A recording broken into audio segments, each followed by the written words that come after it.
perception of breathing. The third step of Prishka meditation is perception of breathing. Regulate your breathing, make it slow, deep, and rhythmic. Let the vibrations of each breath reach your navel. Allow your abdominal muscles to expand during inhalation and contract during exhalation.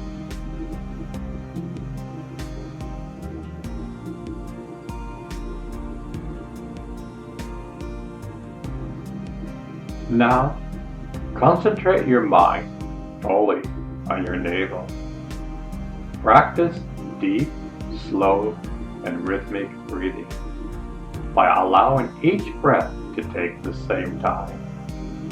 Perceive each inhalation and exhalation through the expansion and contraction of the abdominal muscles, accompanying each inhalation and exhalation respectively.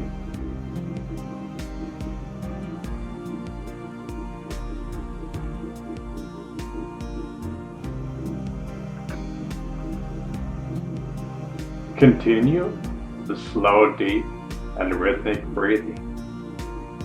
Now shift your attention from the navel and focus it inside the nostrils at the junction of both the nostrils.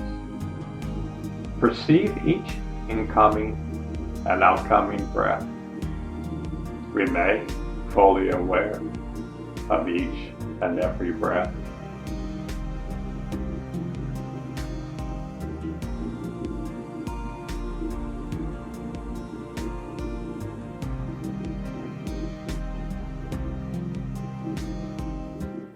Continue practice slow, long, and rhythmic breathing.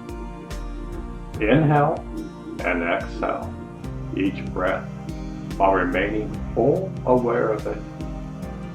Fully occupy your mind in perception of breathing.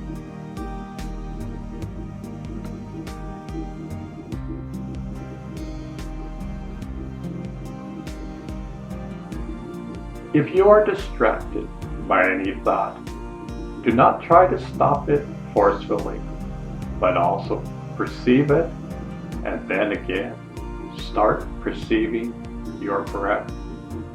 If the distraction is frequent, you may hold your breath for a few seconds without causing any discomfort.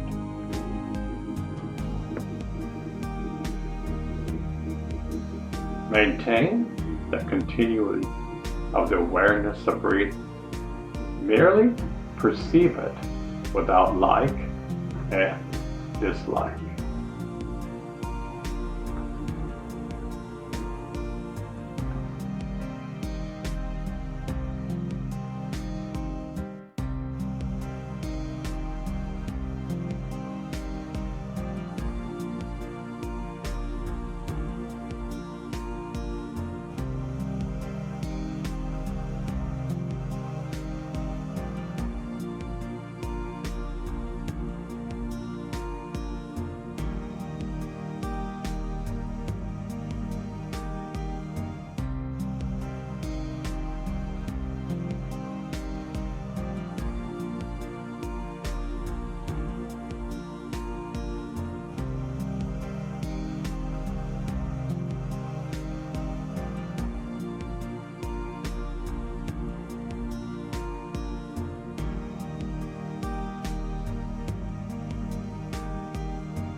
Do this practice every day.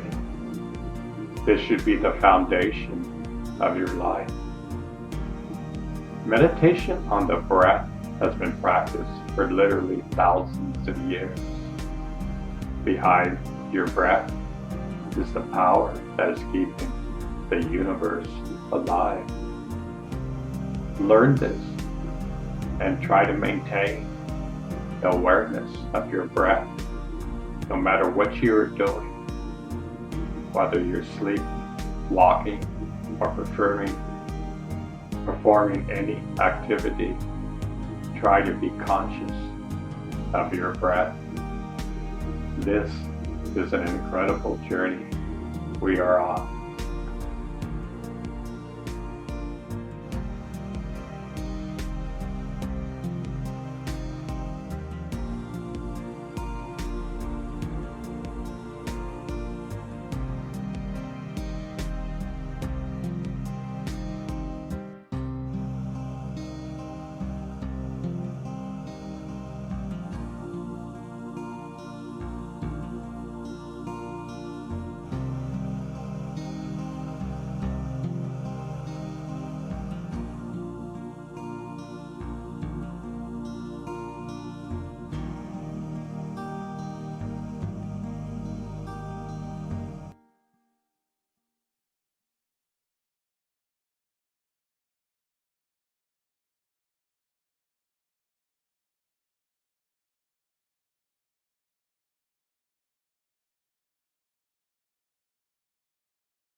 So, this is a recent addition to the new school.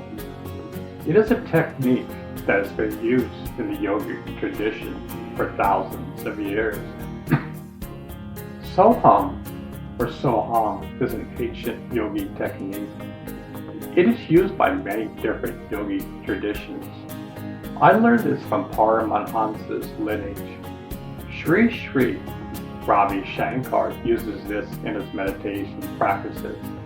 It is used as both a mantra and a moment by moment being aware of your breath.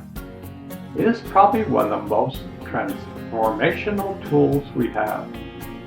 In a nutshell, when you breathe in, there's a sound like so.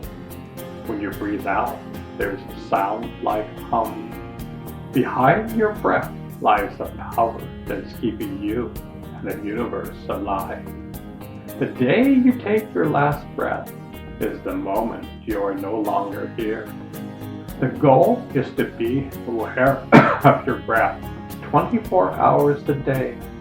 The more you pay attention to it, the more it will pay attention to you. My personal experience is this is one of the most powerful and practical techniques there is. This technique will help you discover the jewel within. Soham translates into I am that. That is the universe. You are the universe.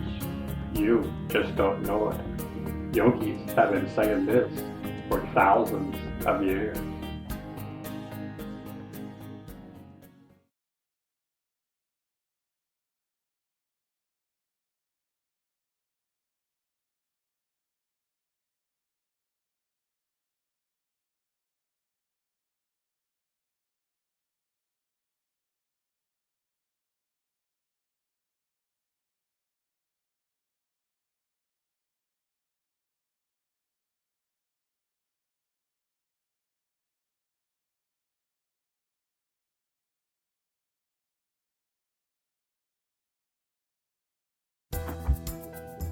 Soham thesis.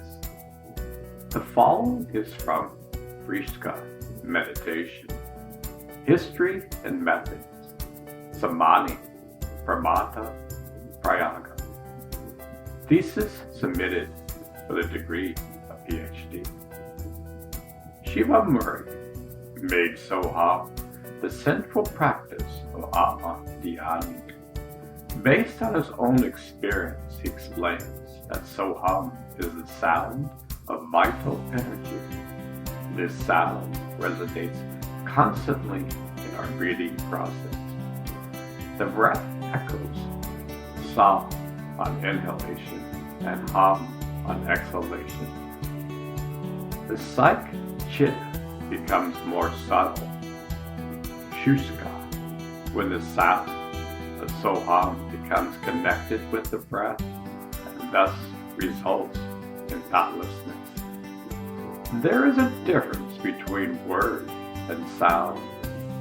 Word is the medium for expressing sound in the ordinary world. In the same way, the sound Soham, which occurs in breath, is different from the word Soham. But the term Soham is very close to this sound, which is therefore termed Soham. The concept of Soham is described in Argranjali Sutra, which is why it is considered that this method originated from the Akaranga Sutra. Shiva Murray provides the psychological background of Soham meditation. One meaning of Soham is the liberated one, Sita, literally Sa, liberated soul, and Aham, i.e., myself. The idea is that there is no dissimilarity between the real nature of myself and the liberated soul. The second meaning is that all of the souls are similar to me. None are different to me, and I am present in all. However, while Shiva Murray equates liberated souls with similarity of all souls, and Atma Hai also equates this term with the Supreme Soul, Paramatma. The first interpretation of Shiva Murray and of Atamari contradicts them as. The as state that the worldly souls are constantly moving into 4 cardinal directions and 6 intermediate directions. In his commentary, Sri Lanka also supports the same meaning of as. His interpretation of liberated souls is not identical with as, but his second interpretation is partially identical to the as. He noted that it was practiced by Atamahari before him. What Shiva Muni presents in the methods of Atma Dhyani is adapted from Atamahari's Soham techniques. Soham was a very popular technique at Sri Sri Ravi Shankar's Art of Living, which was attended by Shiva Murray before the launch of Atma Dhyani. The prime aim of Atma Dhyani is self-purification. Shiva Mani acknowledged in a lecture series on Atma Dhyani that meditation is the best tool with which to annihilate karma. He defines meditation as inner silence, anta manana. He states that meditation provides a path for the alleviation of the day-to-day hardships of the masses and mentally assist them in their struggle for survival. This is also one of the aims of this meditation.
Om meditation. This is another practice that has been introduced to the new school. The yogis have been using this for thousands of years. Sit in a cross-legged position. Keep neck, head, and backbone straight. The arms should be resting on your lap, folded together. The eyes closed and a smile on the face. You may ask why a smile on your face. Scientists have found out when you smile, over 1,500 positive chemicals gets released into your bloodstream. The Taoists have a meditation where they smile at each organ in the body. If an organ is happy, you will be happy. Procedure. First of all, for a few seconds, make the breath balanced and concentrate the mind on the breath. Now take the breath from the crown chakra to the root chakra. The method is to inhale deeply and use 2/3 of the breath to utter O and 1/3 for M. All this should be performed by inhaling and exhaling deeply. It should be repeated 5 to 10 times. One can meditate whilst chanting or after completion of the sound. Begin with meditating on the heart chakra and then move on to the crown chakra.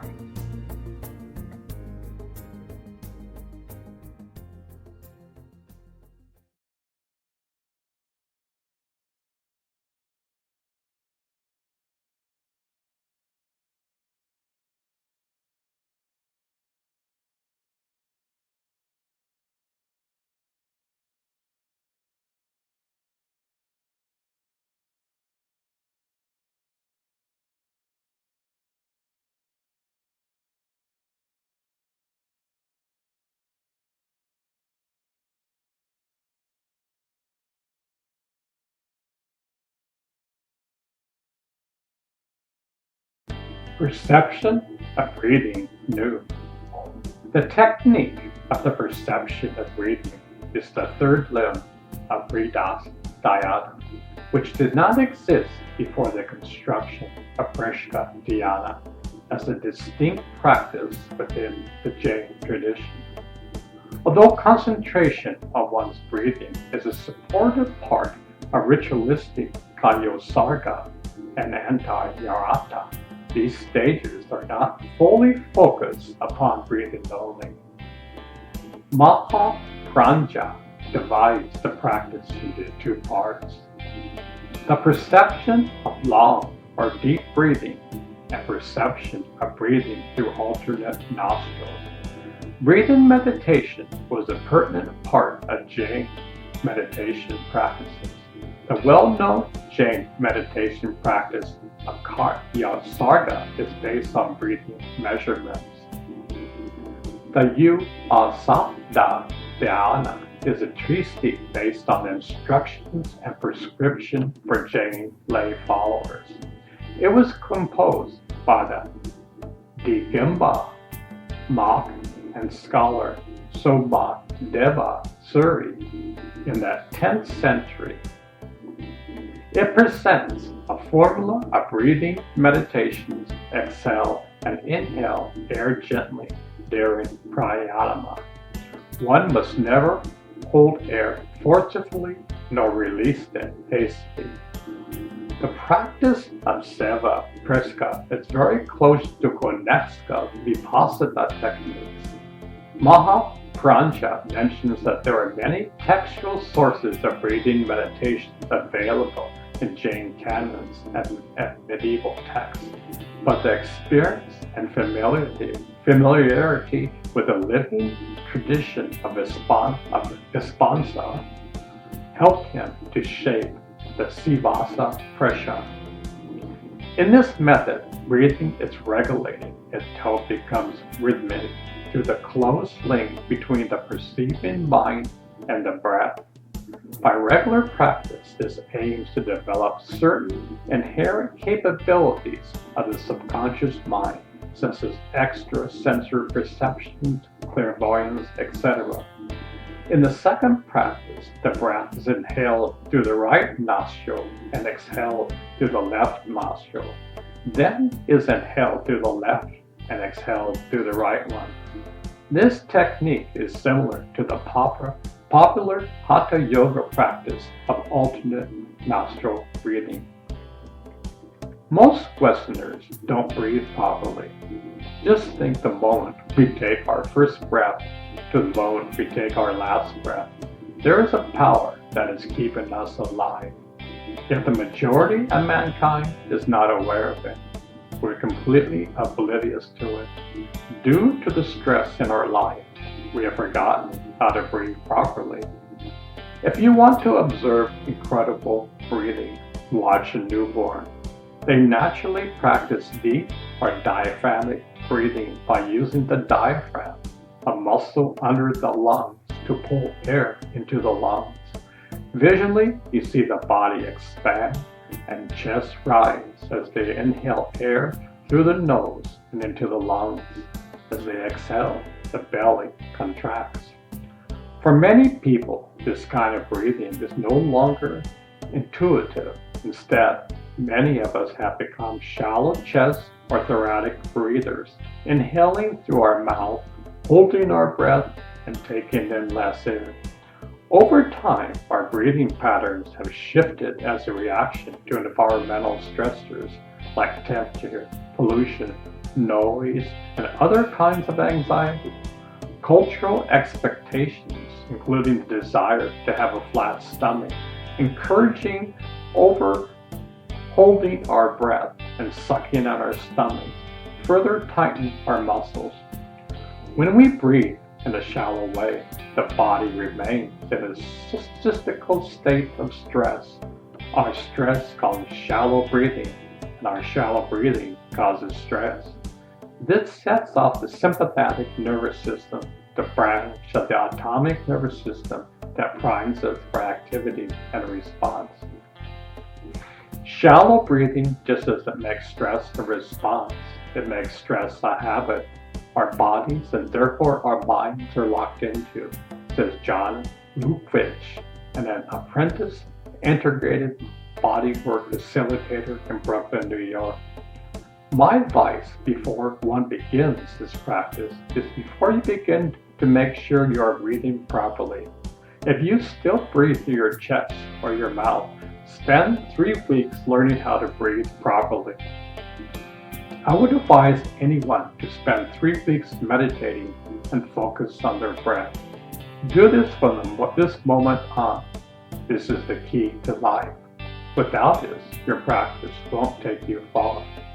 There is a power that is keeping you alive. Behind your breath lies the keys to life. So what does this breathing exercise do? There are 72,000 nadis, or energy channels, in the human body. The following is a passage from Sadhguru. Sadhguru.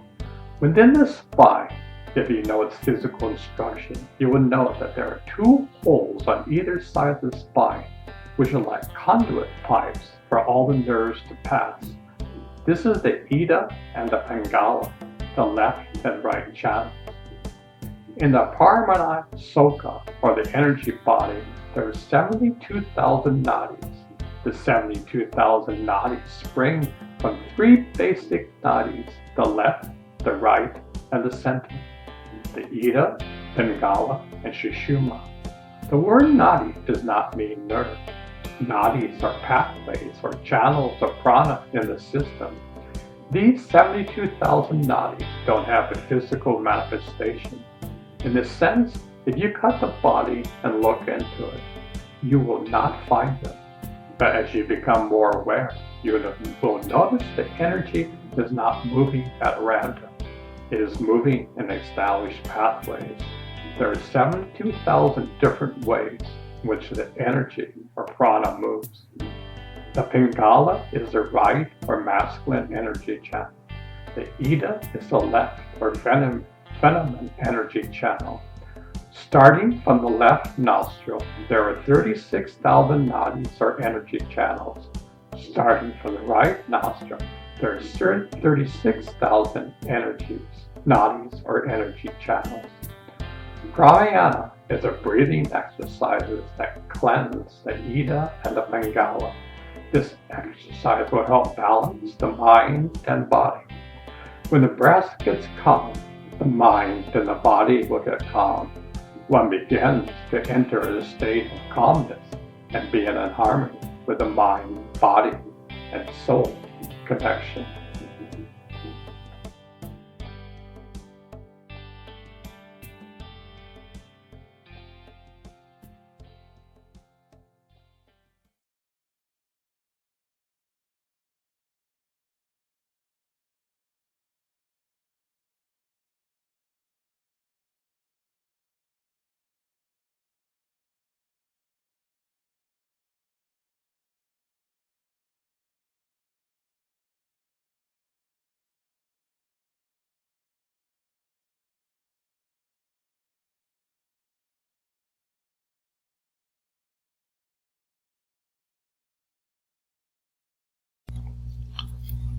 How to do alternate nostril breathing.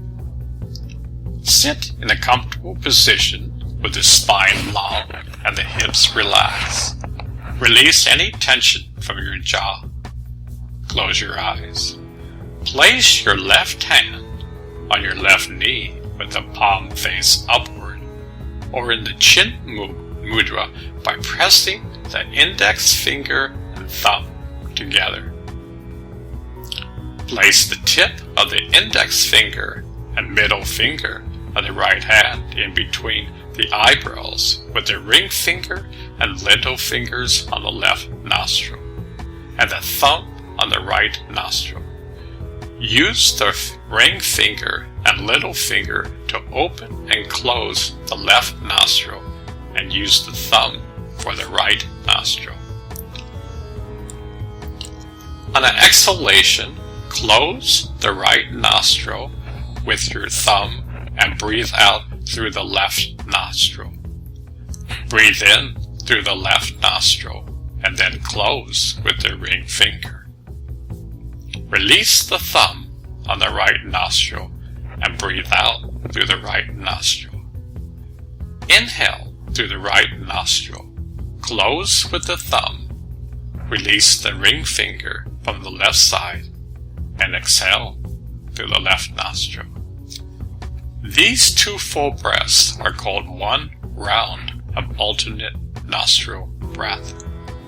Perform 5 to 9 rounds of this alternating breath between the nostrils. Remember to always inhale through the same nostril you just exhaled through. There are many variations of this technique. Some hold their breath between breaths. Mind you, you should never use force. Breathe naturally. Over time, the breath will be sweet and calm. Now, continue this exercise. It will only be a few minutes.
Breath.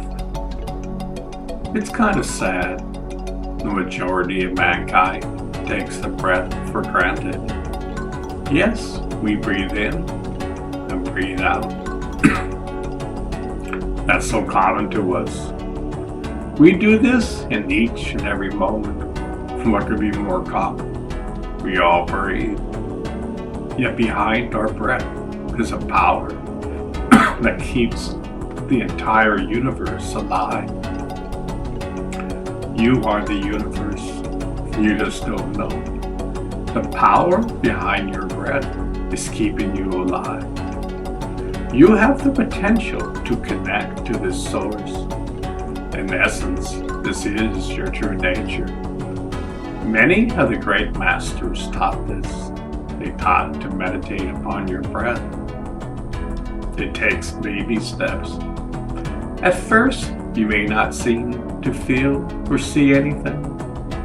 Have patience. The mind is like a tuning fork. It takes time to tune in to the frequencies of life. This frequency is pure love. Day by day, simply follow your breath. Year by year, simply follow your breath. Decade by decade, simply follow your breath. Your breath will set you free. Your breath will reveal your true nature while you are alive. I know it sounds so simple. It is. Yet we make life so complicated. The truth can be there all the time, yet we are trained to look outside of ourselves. The jewel has always been hidden under our pillow. This is where God hides, inside of you. This is the greatest hide-and-seek game. Ponder the soul. You can solve this puzzle.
Breathing through your mouth. I was in India many moons ago, over 47 years. I remember hearing people talk about the various kinds of breaths. In our Vedic lore, breathing through your mouth is the kiss of death. Our breath is a complicated system. Scientists are just beginning to study the effects of breathing. They have found out when a person starts to breathe through the mouth, the fight or flight syndrome takes over. What does that mean? It means your body is being flooded with over 1,500 different chemicals. Many of these in a short term is beneficial. Yet, for many Americans, the faucet can't be shut off. Reinforce this situation by improper breathing. In the East, this has been known for thousands of years. This is why the foundation for so many meditation practices is the breath. They understand the practical mechanics of breathing through the nose. There's life force within that is keeping you and the universe alive. Our Western day understanding for the general public is lacking. I say common sense is uncommon because our lifestyles don't reflect it. We are totally off balance. No wonder we have all our ailments today. Ponder this over.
Fine-tune your radio station.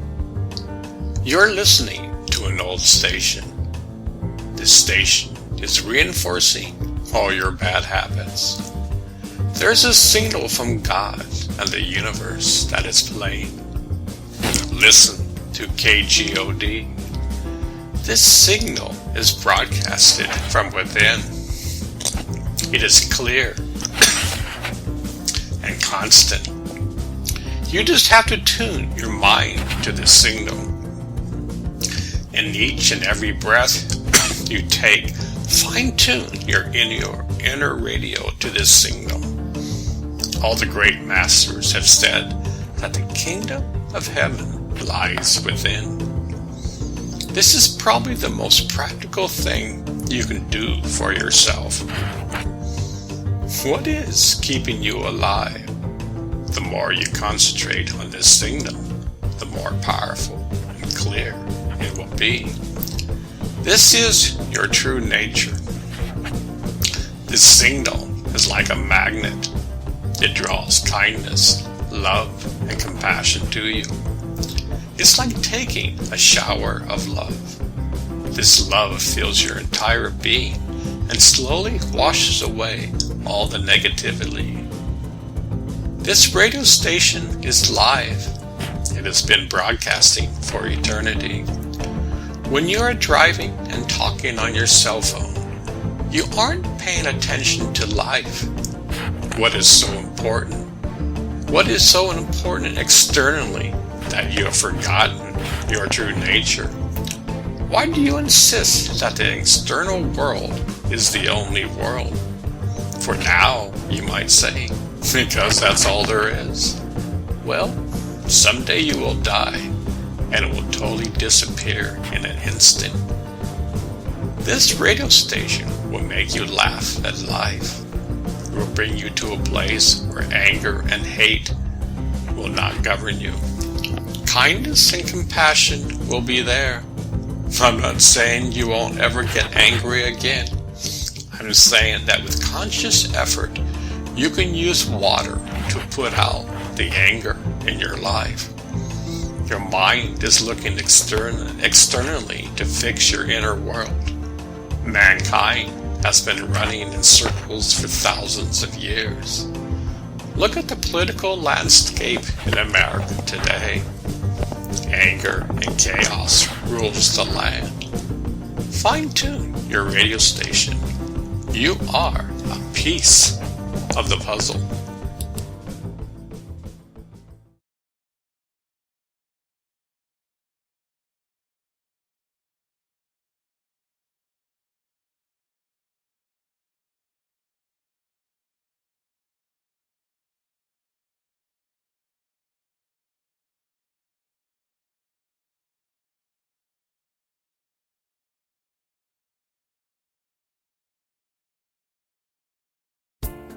monitoring your thoughts and emotions.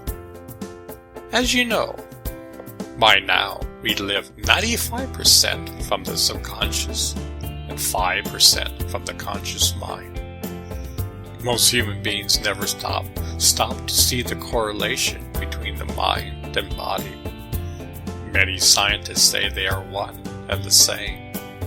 They are not distinct and different. Imagine someone pisses you off. That thought creates a chemical in your brain. Cortisol gets released. Stress hormones gets released. Over 1900 chemicals gets released.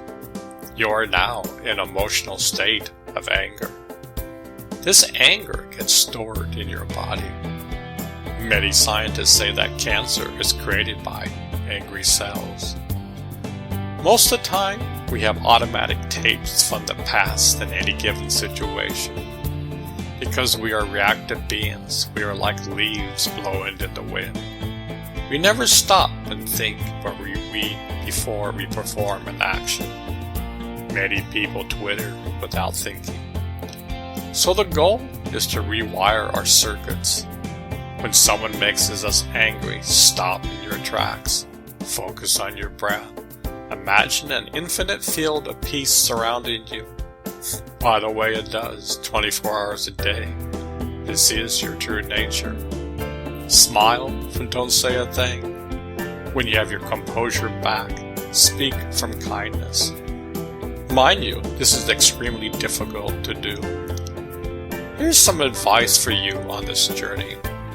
Write down all the areas that have caused great trauma in your life. Many times, the great trauma never gets processed properly. It is stored in our subconscious. The greater the trauma, the greater the emotional impact. Unfortunately, so many people hold on to the past. An event may happen over 30 years ago, and we still hold on for dear life. We still hold a grudge and are angry towards that one person. We need to learn and forgive. We need to let go of that emotion. In the last 30 years, much insight has been in the relationship between the mind and body. There are many different techniques out there to heal and release our emotional scars. Here's one I like. Emotional Freedom Technique. It's a self-help technique that involves tapping near the endpoints of energy meridians located around the body. EFT works by lowering cortisol levels and the body's stress response because it helps to promote relaxation. Imagine you have some anger issue.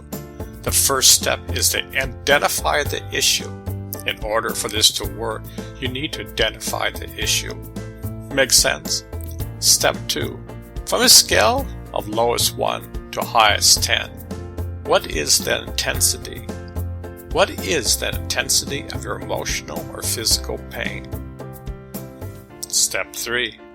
In this state, one acknowledges the issue and accepting yourself despite the problem. We're going to use anger as our problem. The common setup phrase is, even though I have this problem, I deeply and completely accept myself. The common setup phrase is, even though I have this anger issue, I deeply and completely accept myself. Step 4. This is the tapping phrase. Begin by tapping the karate chop point while simultaneously reciting your setup phrase. You may do this for around 30 seconds to 1 minute. Concentrate on your breath as you do this. The calmer you get, the better results you will have. Karate chop, small intestine meridian. Now, for each one of these meridian points, use a reminder phrase. Suppose you have an anger issue. You would then recite in your mind anger while tapping at these points below.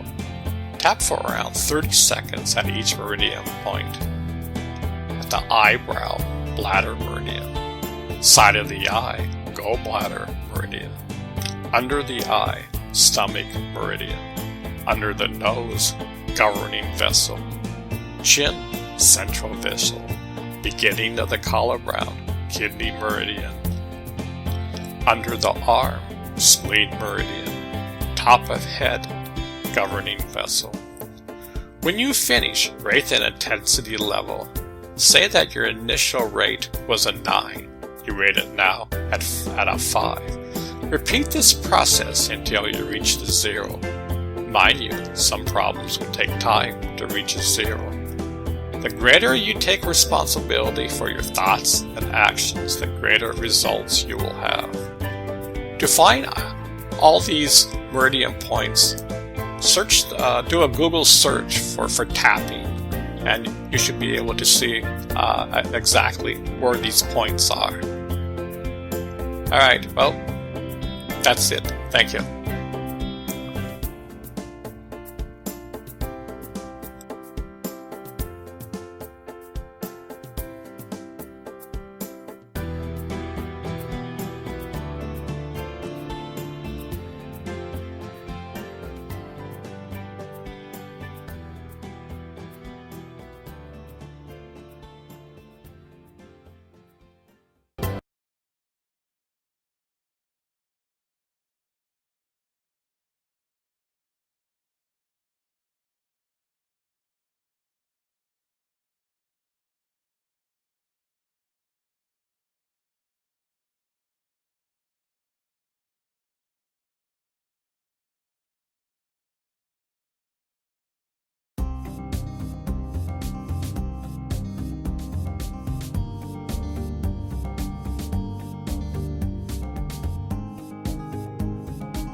Mind movies.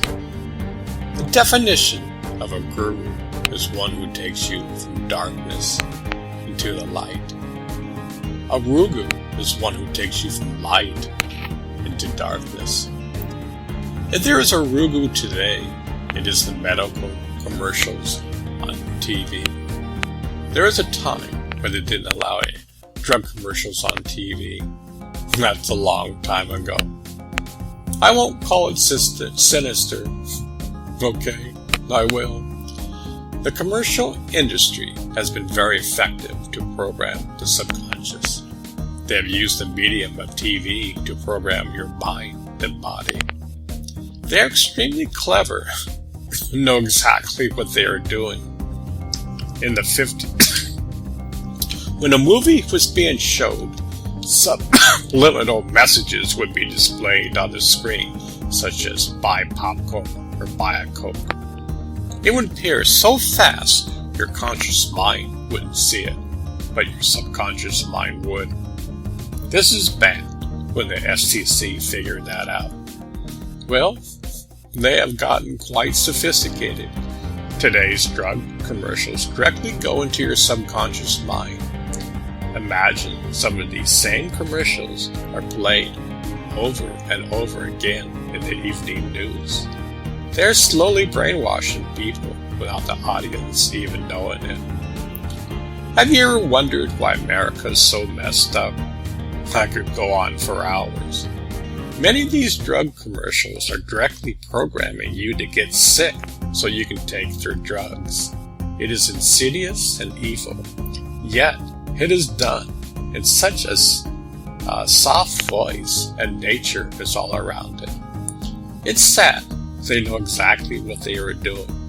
As a capitalist society, they're there solely to make a buck.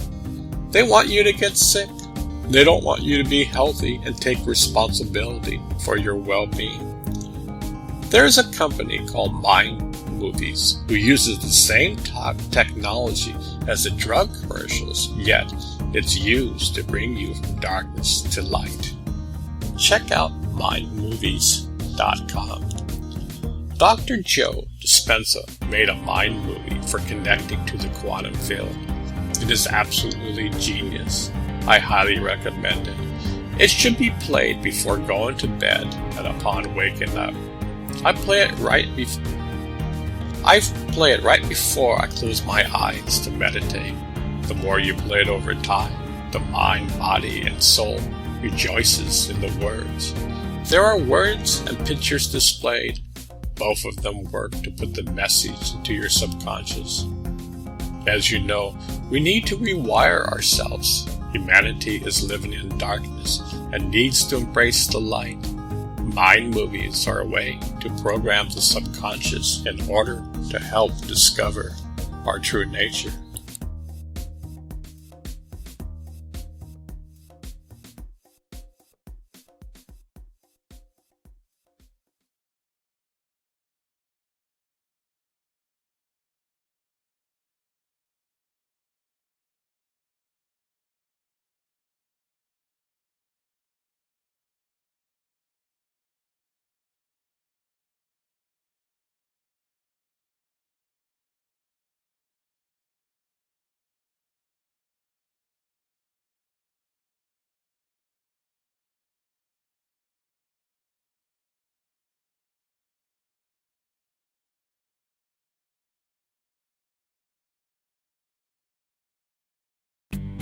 Contemplation. Contemplation are combined with the previous steps of dhyana in different ways.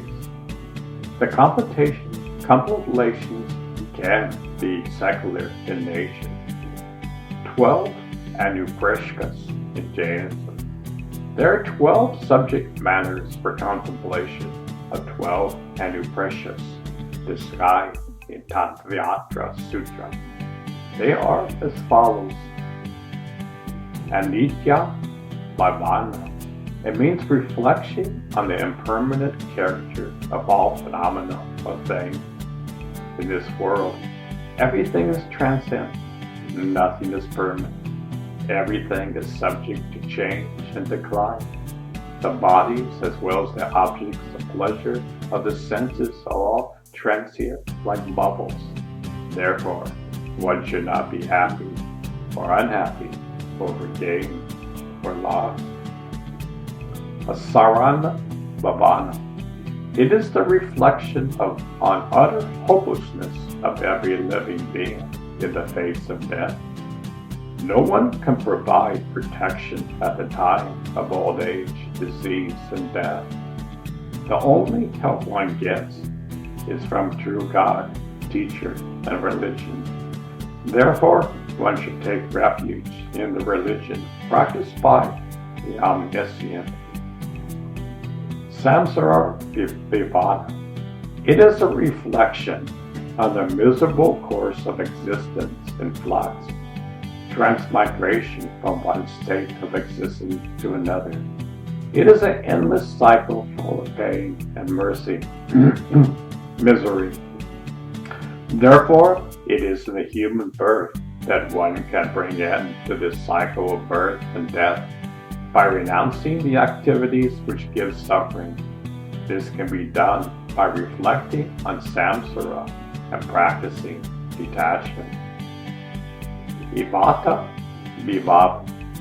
It is a reflection of the utter solitariness of the soul in the course of transmigration. Soul is lonely, born alone, suffers alone, and will go alone. It enjoys its karmas alone and transmigrates alone. Therefore, the soul should not depend on anything outside itself.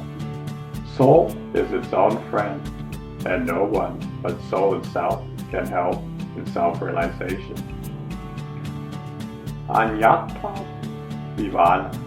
It is a reflection on the distinction between the body and the soul.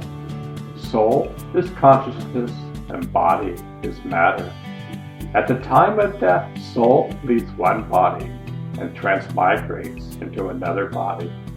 Modifications in the soul are an account of bondage or karma. So the soul should not develop attachment to the body or depend on any external objects for happiness. Asuchi Bhavana. It is a reflection on the impurity of body. Body is made up of impure things like blood, bones, flesh, etc., and generate impure things like urine, stools, etc. Therefore, one should not have attachment for body. Ashvara Vivana. It is a reflection on the defiling influx of karmas. The activity in mind, speech, and body leads to the inflow of karmas and its bondage with the soul, leading to suffering. Therefore, one has to reflect on the cause of inflow as well as the means to stop this influx. Samvara Vimana. It is a reflection on the method of controlling the defiling influx of karmas. One has to reflect on the ways of controlling the inflow by conscious effort by undertaking 57 types of samvana. Nirjara Vivana. It is a reflection on the process of destruction of karmas. Tapa or penance is a means of nirjana. One is victorious over the external, internal enemies when he observes 6 external and 6 internal tapas. Hence, it is through nirjana one can attain liberation. Loka Swarupa Vivana. It is reflection on the nature and extent of the universe, structure of the universe, its vastness and man's place in the vastness. This results in the true knowledge of the soul, which wanders in upper, middle, and lower worlds depending upon its karma. Therefore, we should eradicate karmas by doing religious activities. Bodhidharata Bhavana is a reflection on the rarity of enlightenment, difficulty in having the right perception, knowledge, and conduct. It is important for the soul to realize the difficult encounter on the path to self-realization. Dharma Samvakya Bhavana. It is reflection on well-expounded theory of religion. It is known as Samvahajata because it has been proclaimed for the good of all beings without any discrimination of caste, creed, race, etc. One should contemplate on the greatness and glories of Dharma, which has been provided for the good of all living beings. One should investigate the true nature and essence of religion. It lifts individuals from lower to higher state of existence. It is through religion a soul is liberated from cycles of birth and death.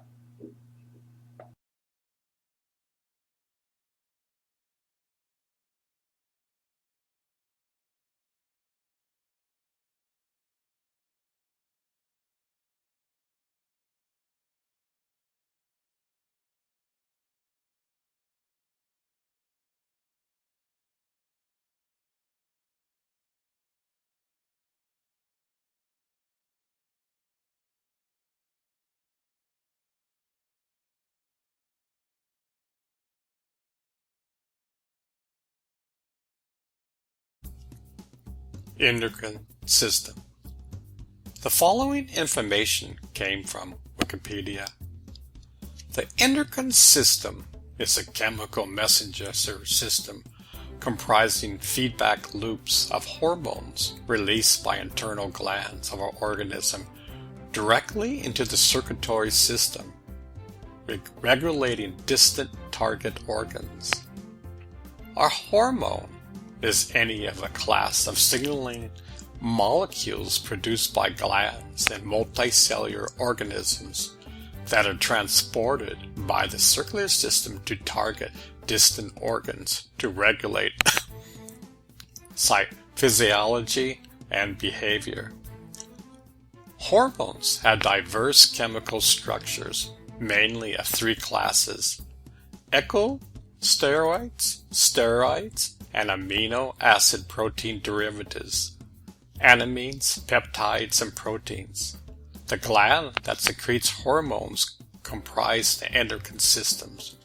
Hormones are used to communicate between organs and tissues for psychological regulation and behavior activities such as digestion, metabolism, respiration, tissue function, sensory perception, sleep, excretion, lactation, stress, growth and development, movement, reproduction, and mood. Hormones affect distant cells by binding to specific receptor proteins in the target cell, resulting in change in cell function. This may lead to cell-type specific responses that include rapid changes to the activity of existing proteins or slower changes in the expression of target genes. Amino acid hormones, amines, and peptides or protein hormones are water-soluble and act on the surface of target cells via signal transduction pathways. Steroid hormones, being lipid-soluble, move through the plasma membranes of target cells to act within their nuclei. Endocrine glands are glands of the endocrine system that secrete their products, hormones, directly into interstitial spaces and then absorbed into blood rather than through a duct. The major glands of the endocrine system include the pineal gland, pituitary gland, pancreas, ovaries, testes, thyroid gland, and parathyroid gland, hypothalamus, and adrenal glands. The hypothalamus and pituitary glands are neuroendocrine organs. The hypothalamus gland.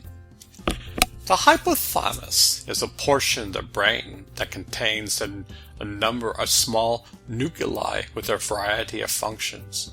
One of the most important functions of the hypothalamus is to link the nervous system into the endocrine system via the pituitary gland. The hypothalamus is located below the thalamus and is part of the limbic system. In the terminology of neuroanatomy, it forms the ventral part of the diencephalon. All vertebrate brains contain a hypothalamus. In humans, it is the size of an almond. The hypothalamus is responsible for the regulation of certain metabolic processes and other activities of the autonomic nervous system. It synthesizes and secretes certain neuromorphines called releasing hormones or hypothalamic hormones, and those in turn stimulate or inhibit the secretion of hormones from the pituitary gland. The hypothalamus controls body temperature, hunger, important aspects of parenting and attachment behaviors, thirst, fatigue, sleep, and circadian rhythms. Pituitary gland. The pituitary gland is a pea-sized gland that sits in protective bony enclosure called the cilia turcica, Turkish chair saddle. It is comprised of 3 lobes, the anterior, intermediate, and posterior lobes. In many animals, these lobes are distinct. However, in humans, the intermediate lobe is but a few cell layers thick and indistinct. As a result, it is often considered as part of the anterior pituitary. In all animals, the fleshy, glandular, anterior pituitary is distinct from the neural composition of the posterior pituitary. Pineal gland. The pineal gland is a small endocrine gland in the brain of most vertebrates. The pineal gland produces melatonin, a serotonin-derived hormone which modulates sleep patterns in both circadian and seasonal cycles. The shape of the gland resembles a pine cone from which it derives its name. The pineal gland is located in the epithelial thalamus near the center of the brain. between the two hemispheres tucked in a groove where the two valves of the thalamus join. The pineal gland is one of the neuroendocrine secretory circumventricular organs that are not part of the blood-brain barrier.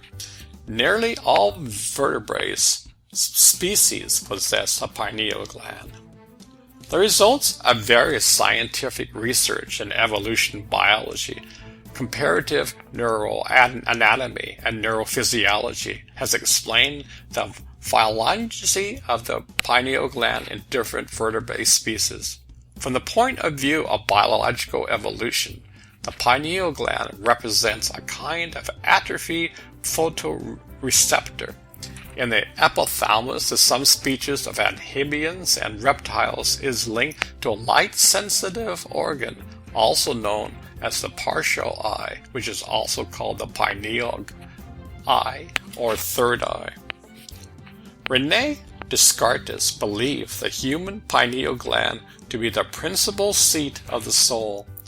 Academic philosophy among his contemporaries considered the pineal gland as a neuroanatomical structure without special metaphysical qualities. Science studied it as one of the major endocrine glands among many. 17th century philosopher and scientist René Descartes was highly interested in anatomy and physiology. He discussed the pineal gland both in his first book, The Tristes of Man, written before 1637, and his last book, The Passions of the Soul, and he regarded it as the principal seat of the soul and the place in which our thoughts are formed. In The Tristes of Man, Descartes described conceptual models of man, namely creatures created by God, which consist of two ingredients, a body and a soul. In the Passions, Descartes split man into a body and a soul, and emphasized that the soul is joined to the whole body by a certain very small gland situated in the middle of the brain substance and suspended above the passage through which the spirits in the brain anterior cavities communicate with those in its posterior cavities. In the late 19th century, Madame Blavatsky, who founded Theosophy, identified the pineal gland with the Hindu concept of the third eye or the Anja chakra. This association is still popular today. Rick Strassman, an author and clinical associate professor of psychiatry at the University of New Mexico School of Medicine, has theorized that the human pineal gland is capable of producing the hallucinogenic drug DMT under certain circumstances. In 2013, he and researchers first reported DMT in the pineal gland of rodents. Thyroid gland. The thyroid gland, or simply the thyroid, is an endocrine gland in the neck consisting of two lobes connected by an isthmus. It is found at the front of the neck, below the Adam's apple. The thyroid gland secretes three hormones, namely the two thyroid hormones, thyroxine and tridothyronine, and calcitonin. The thyroid hormone primarily influences the metabolic rate and protein synthesis, but they also have many other effects, including effects on development. Calcitonin plays a role in calcium homeostasis. The adrenal glands, also known as supraadrenal glands, are endocrine glands that produce a variety of hormones, including adrenaline and the steroids aldosterone and cortisol. They are found above the kidneys. Each gland has an outer cortex which produces steroid hormones and an inner medulla. Pancreas. The pancreas is an organ of the digestive system and endocrine system of vertebrates. In humans, it is located in the abdomen behind the stomach. The pancreas is a gland having both an endocrine and a digestive excorian function. As an endocrine gland, it functions mostly to regulate blood sugar levels, secreting the hormones insulin, glucagon, somatostatin, and pancreatic polypeptides. As a part of the digestive system, it secretes pancreatic juice into the duodenum through the pancreatic duct. This juice contains bicarbonate, which neutralizes acid entering the duodenum from the stomach, and digestive enzymes, which breaks down carbohydrates, proteins, and fats and entering the duodenum from the stomach. Ovaries. The ovary is an organ found in the female reproductive system that produces an ovum. When released, this travels down the fallopian tube into the uterus, where it becomes fertilized by a sperm. There is an ovary, from Latin ovum, meaning egg, nut, found on the left and right side of the body. The ovaries also secrete hormones that play in the menstrual cycle and fertility. The ovary progress through many stages, beginning in the prenatal period through menopause. It is an endocrine gland because of the various hormones that it secretes. Testes. Testes, or testicle, or testis, is the male reproductive gland or gonad in all animals, including humans. It is homologous to the female ovary. The function of the testes are to produce both sperm and androgens, primarily testosterone.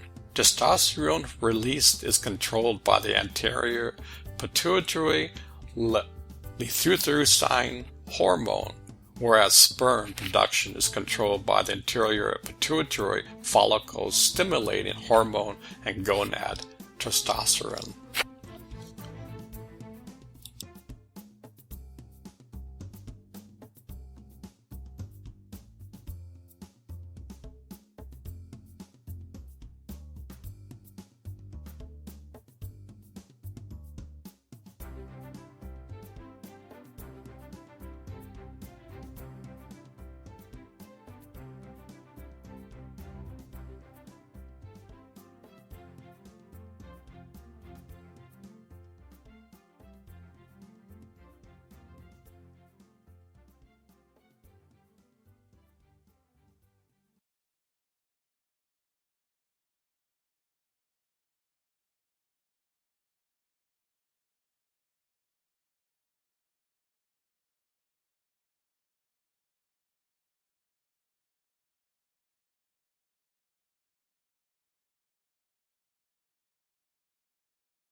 For over 5,000 years, the Indians have discovered flower petal-shaped vortexes of energy lying across 7 different areas on our spinal column. These chakras are definitely directly connected to the endocrine system of glands. These chakras are responsible for distributing energy through the body. When there is a blockage, disease will occur. In our next chapter, we will talk about the Chinese discovery of meridians. I won't go through the specifics of each chakra. Here's a general overview of each one. The following information came from color-meanings.com. The root chakra. The Sanskrit word for this chakra is Muladhara chakra. Mul means root. The chakra colors associated with the root chakra is red. The root chakra defines our relationships to Earth. It impacts our vitality, passion, and survival instincts. The red chakra colors are also indicative of our need for logic and order, physical strength, and sexuality, as well as the fight or flight response when faced with danger. The sense of smell in the human body is connected to the root chakra. The gland to which the root chakra is affected is the gonads. The sacred chakra. The chakra colors associated with the sacral chakra is orange. This chakra relates to the water element in the human body. The chakra colors are orange, which impacts sexuality, reproductive function, joy, desire, and even creativity, compassion for others. The sense of taste is associated with the sacral chakra. Glands and organs impacted by this chakra include the lymphatic system, female reproductive organs, large intestine, pelvis, and bladder. The solar plexus chakra. The Sanskrit words for this chakra is Manipura chakra, which literally translates to city of jewels. Thus, the solar plexus chakra is the personal power chakra that is responsible for one's personal and professional success.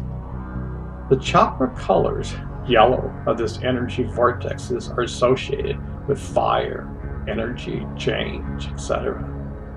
This element of fire, when balanced and harmonious, allows one to feel more confident, cheerful, and energetic, along with the right amount of respect for self and others.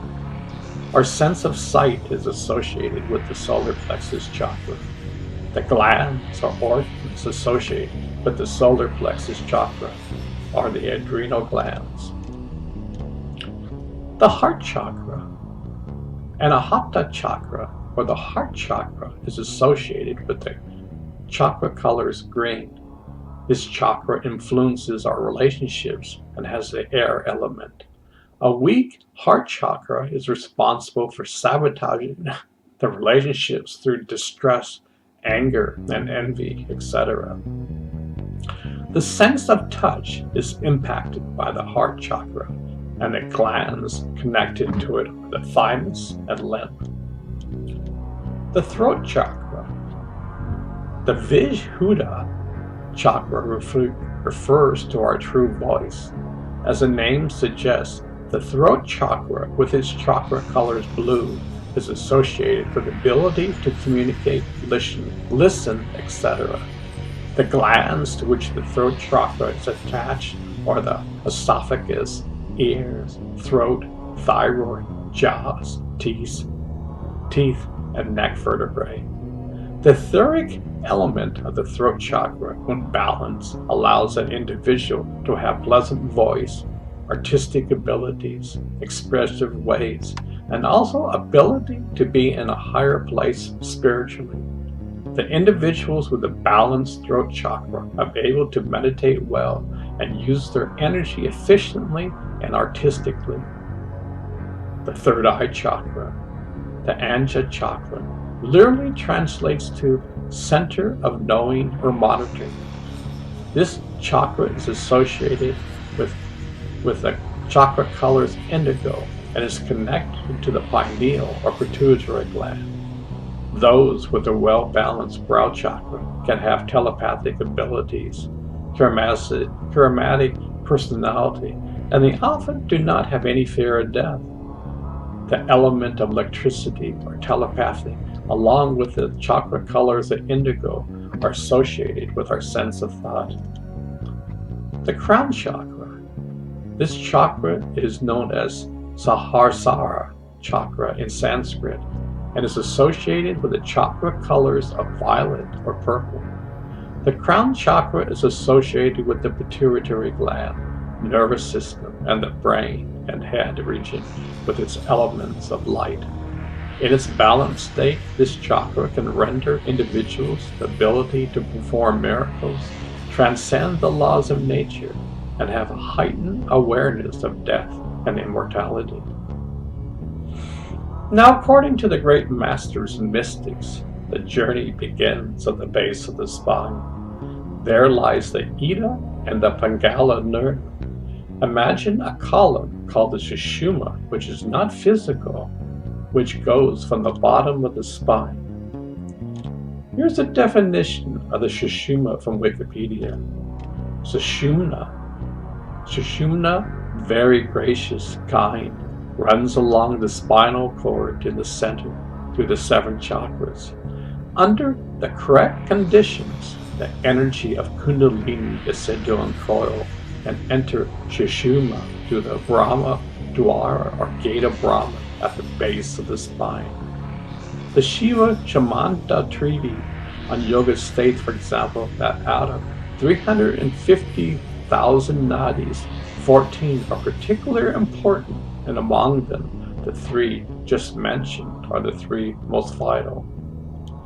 It seems to me that God hardwired each individual human being, to help discover his true nature. The journey begins at the base of the root chakra. Here, the consciousness of me, and me reside. The human being is existing in a state of survival mode. The goal in life is to master each chakra and ultimately arrive at the crown chakra and enter its doors. At this state, one will realize that I am the universe. We are all one. This is our true state of existence. We are all one huge, gigantic family. Each one is responsible for discovering our true nature. The world would be in a better place if we all did this. Ponder this over. So you think that you are hardwired to find God? Maybe in time. Maybe it's time to use your inner key to start the engine.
Closing.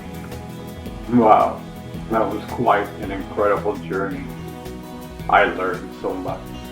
Amazingly, the Jains have been at the forefront of human awareness for thousands of years. At the same time, much has been unknown about them, especially in the West. I was quite impressed by the depth of their knowledge. When we think of mystical practices, we think about the yogis, Buddhists, or Sufis. The Jains are at the same level, yet hardly anyone knows about them. During the last century, Gandhi and Martin Luther King used the ideas of nonviolence to great success. Yet the meditative practice and concepts weren't known in the West. I've been meditating for almost 50 years, and I've only encountered a few times the concepts of Jainism. I have great hope for humanity, even during this global shutdown. The seeds were planted over 2,500 years ago. The harvest is coming for mankind. Just you wait and see.